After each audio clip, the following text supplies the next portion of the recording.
Bom dia, meus irmãos. Dando continuidade ao estudo da nossa EBD, hoje nós falaremos do capítulo 5 de 2 Samuel.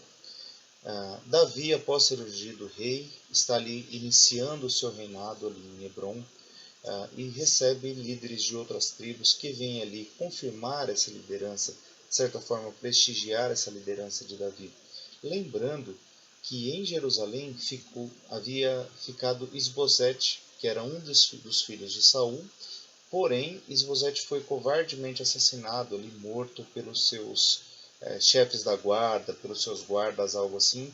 Essas pessoas levaram a notícia da morte ali até Davi, querendo ganhar de certa forma algum prestígio com Davi.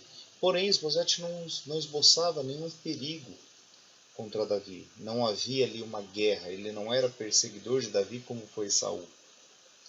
Então Davi se aborrece com essa situação, né? E agora ele decide iniciar o seu reinado em Jerusalém. Por que Jerusalém? A posição estratégica de Jerusalém em relação a Hebrom é muito melhor. Era um lugar melhor para que se construísse o palácio do rei.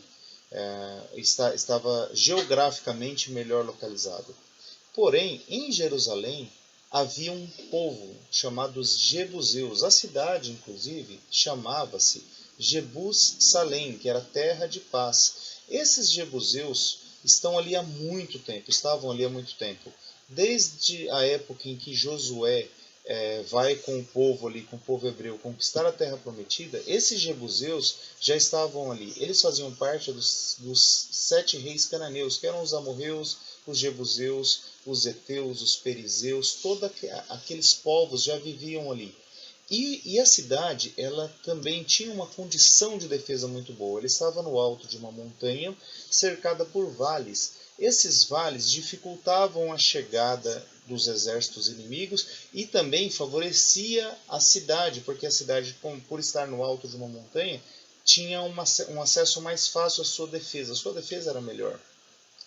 Tanto que quando os jebuseus ficam sabendo que Davi está indo ao encontro deles, eles mandam um recado a Davi dizendo, um insulto na verdade, não é bem um recado, mas é uma provocação, um insulto, dizendo que até os coxos e cegos eram suficientes para deter a subida de Davi, que Davi não conseguiria subir ali com o seu exército e conquistar aquela terra. Eles estavam plenamente confiantes da sua condição de defesa. Porém, Davi é um homem instruído por Deus. Davi sempre está consultando a Deus.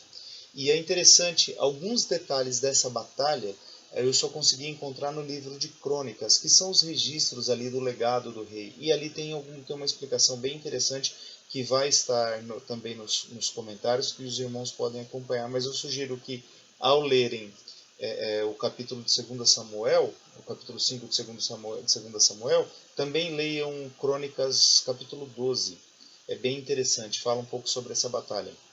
Davi ora a Deus, pede ali então orientação de Deus e ele vai buscar nos líderes dessas tribos vizinhas aliados, parceiros, e cada um dos líderes dessas tribos fornece uma determinada quantidade de soldados. E Davi vai com todo esse aparato, todos esses soldados, e usando também uma estratégia dada por Deus, ele não ataca diretamente os jebuseus, ele ataca pelos túneis de água, de abastecimento da cidade. Então ele chega meio que de surpresa, eles não estavam esperando Davi. E Davi vence os jebuseus ali. Desse ponto é interessante, até sai um ditado, essa provocação dos jebuseus a Davi, dizendo que até os cegos e os coxos seriam suficientes para barrar o exército de Davi, isso machuca a alma de Davi, isso aborrece a alma de Davi. E então, depois de toda essa batalha, Davi até disse assim, aquele que ferir um deles também fira um coxo, um cego, durante a batalha ali, ele os trata assim como coxos e cegos, e depois até sai um ditado, por isso até hoje se diz, nem cegos nem coxos herdarão o reino dos céus, ou entrarão na casa do Senhor. Mas isso está associado a essa provocação dos jebuseus ali. Então Davi consegue tomar a cidade ali, para fazer o seu palácio, ali para fazer a sua casa, a sua morada e dali conquistar todo e dali governar, na verdade, não conquistar, mas dali governar todo Israel. E é interessante também, porque Davi o tempo todo está pedindo orientação para Deus, ele não deixa de pedir orientação para Deus, ele não se ensoberbece com esse poder dado por Deus a ele, né? Com essa orientação. É, novamente ali, os filisteus ficam sabendo de que Davi agora está reinando em Jerusalém, então começa uma nova batalha contra os filisteus. Davi ora a Deus, pede orientação se ele pode subir ou não contra os filisteus. Deus dá a ordem, dá a autorização, ele vai contra os filisteus. Depois, numa nova batalha, Davi pede orientação e Deus fala, não vai, não usa essa estratégia que você quer, dá uma outra estratégia para ele, para que ele rodeie por detrás dos filisteus, e aí ele novamente sai vencedor dessas batalhas.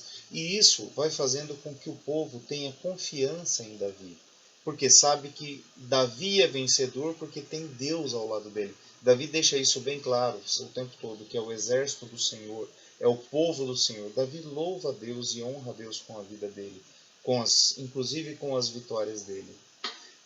Então eu espero que os irmãos consigam ler os comentários, entendam também os comentários que a gente vai colocar. Sugiro que leiam então Crônicas 12. E desejo que todos tenham um bom domingo. Nos vemos à noite no culto de louvor e adoração ao nosso Deus. Fiquem com Deus.